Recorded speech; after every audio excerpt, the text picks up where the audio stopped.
Subsídio. Este é o assunto do vídeo de hoje. Subsídio como um assunto ou um tópico de microeconomia. Eu estou construindo uma playlist aqui no canal de microeconomia e estou utilizando o livro Texto Base de Microeconomia, Princípios Básicos do Varian. É um livro bastante denso, inclusive bastante difícil. Quando eu cursei economia na disciplina de microeconomia, que foi uma disciplina anual, a professora utilizou este livro, mas não como livro principal. Ela já sempre avisou que este era um livro mais difícil. Então, ainda assim, eu escolhi ele, na verdade, para me ajudar na construção dessa playlist aqui no canal. Embora eu não tenha o menor interesse em focar na parte matemática dele. Então, sempre que existem essas explicações matemáticas mais elaboradas aqui no livro, eu nem me esforço para fazer isso, até porque eu não sou matemático, nem entendo muito bem disso, e não é essa a ideia principal aqui dos meus vídeos, é apenas trazer uma ideia geral de alguns conceitos de microeconomia. Lembrando que microeconomia é uma das grandes áreas, aí, um dos grandes campos de estudo da economia, juntamente com macroeconomia, entre outras áreas. Microeconomia se preocupa mais com a relação no mercado entre empresas e famílias, então é essa coisa realmente mais microeconômica, voltada para as empresas, voltada para as famílias, para a relação entre elas nas suas trocas de bens e serviços. Enquanto que macroeconomia é uma área de estudo um pouco mais ampla, que se preocupa mais com grandes impactos na economia como um todo, por exemplo, taxa de juro, nível de emprego, inflação, desenvolvimento econômico, coisas desse tipo que são maiores, políticas de governo, por exemplo, entre outras situações. Então são duas grandes áreas da economia. E microeconomia, estou no capítulo deste livro aqui, eu estou no capítulo 2, se não me engano, exatamente. Capítulo 2, que trata sobre a restrição orçamentária. E aqui, fazendo uma breve revisão, o que é então essa restrição orçamentária? É um dos conceitos básicos de microeconomia, que basicamente consiste em mostrar isso graficamente. Pense assim, você tem um gráfico, eixo x e y, e você tem uma reta formando um triângulo exatamente entre eixo x e eixo y. E esta reta, ela é o que representa a restrição orçamentária. Na microeconomia, a restrição orçamentária significa, como diz a própria palavra, uma restrição de orçamento, uma restrição de dinheiro, uma restrição de capital que você tenha à sua disposição para gastar. Então, na microeconomia existe esse elemento básico que existe uma restrição orçamentária para qualquer consumo. E quando ele tenta trazer a explicação do que seja esse conceito, graficamente ele traz ali sempre dois bens. Você tem que escolher entre o bem A e o bem B, por exemplo, e existe uma restrição orçamentária. Sempre que você escolhe o bem A, que está no eixo X, com maior quantidade, então a tendência é que você consuma menos do bem B, por exemplo, que está no eixo Y. O foco disso tudo aqui, o básico, na verdade, disso tudo é entender que existe essa ideia de restrição orçamentária em microeconomia e que ela tem uma função, inclusive, ou seja, ela tem uma equação matemática básica, que é o seguinte: preço do produto 1 multiplicado pelo produto 1 mais preço do produto 2 multiplicado pelo produto 2, pela quantidade do produto 2, tem que ser menor ou igual à restrição orçamentária, ou menor ou igual à renda, né? Bom, tendo dito isso, tendo feito uma breve introdução que já está com 3 minutos, eu já estou no tópico do livro sobre restrição orçamentária, que trata sobre impostos, subsídios e racionamento. No vídeo passado eu tratei sobre impostos de forma bem introdutória mesmo. E o que nós vimos naquele vídeo, antes de entrar no tópico de hoje, que vai ser subsídio? O imposto, basicamente, ele apenas nos trouxe a ideia de que a política econômica utiliza com frequência instrumentos que afetam a restrição orçamentária do consumidor. É por isso que nós estamos tratando aqui de impostos, subsídios e racionamento. O quanto que isso, de certa forma, impacta na restrição orçamentária do indivíduo ou do consumidor. E os impostos são um instrumento que afetam a restrição orçamentária.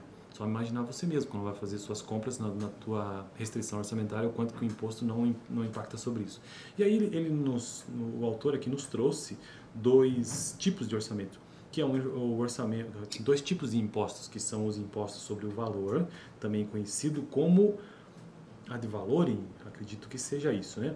E imposto sobre quantidade. Então, imposto sobre quantidade é uma coisa e imposto sobre valor é outra. Eu tratei disso no vídeo passado, então só estou fazendo aqui relembrando, né, o que eu fiz no vídeo passado, para continuar o de hoje. Então, vamos agora ao subsídio. Um subsídio é o contrário de um imposto.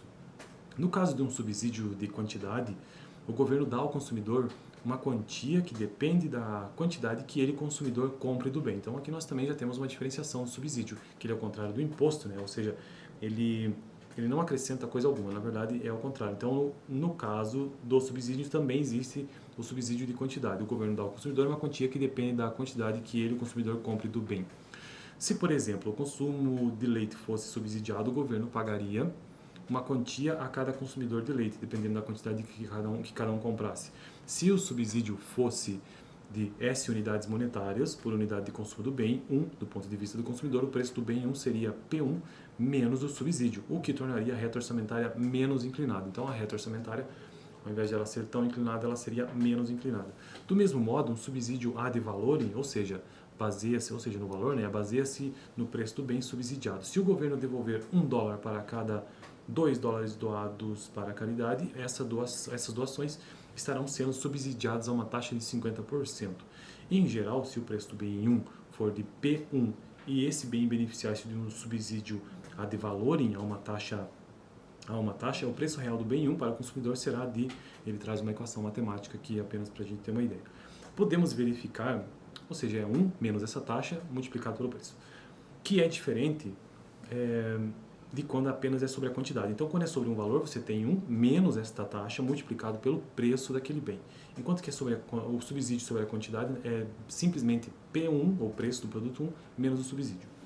Podemos verificar que impostos e subsídio afetam os preços exatamente na mesma forma, exceto pelo sinal algébrico. O imposto aumenta o preço. Olha só, isso aqui é muito importante. O imposto, ele aumenta o preço ao consumidor.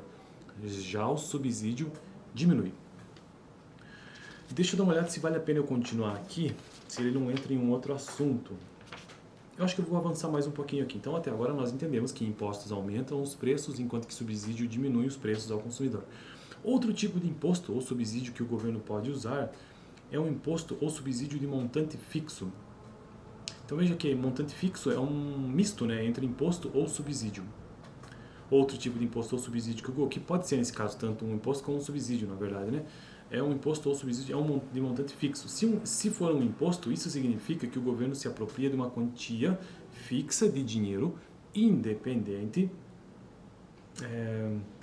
do comportamento do indivíduo.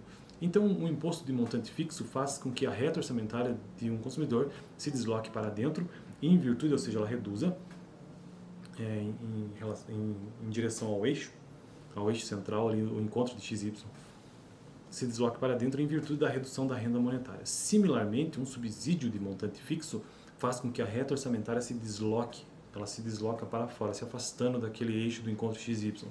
Tanto impostos sobre a quantidade quanto impostos sobre o valor podem inclinar a reta orçamentária de uma forma ou outra, dependendo de que bem esteja sendo tributado. Mas o imposto de montante fixo desloca a reta orçamentária sempre para dentro. Os governos também impõem, às vezes, um certo tipo de restrição. E isto eu vou deixar para o próximo vídeo, para eu tratar sobre esse terceiro ponto, ou esse terceiro instrumento que o governo utiliza, ou que uma política econômica utiliza como um instrumento que afetam a restrição orçamentária do governo. Lembrando, impostos, subsídios e racionamento, que vai ser, então, o assunto do próximo vídeo. Eu fico por aqui. Caso você tenha interesse, dá uma olhada no vídeo anterior, onde eu tratei sobre impostos. E só para recapitular isso tudo aqui, impostos, subsídios e racionamento são o quê? São instrumentos da política econômica que afetam diretamente a restrição orçamentária do consumidor, sendo que o imposto aumenta o preço ao consumidor, o subsídio diminui. E no próximo, então, trataremos sobre racionamento. Eu fico por aqui, valeu. Vou ter que desligar manualmente essa câmera hoje, perdi o